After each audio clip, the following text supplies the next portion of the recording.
So go ahead, Wayne. Show us. So what? I showed you. This is the rack.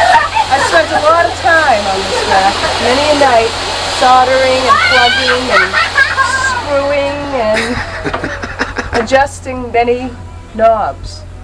And as you can see, it's all paid off because now Ricky has his room. Just for that. Take it away, Bobby. Wait a minute, don't turn it on yet. Don't turn it on yet.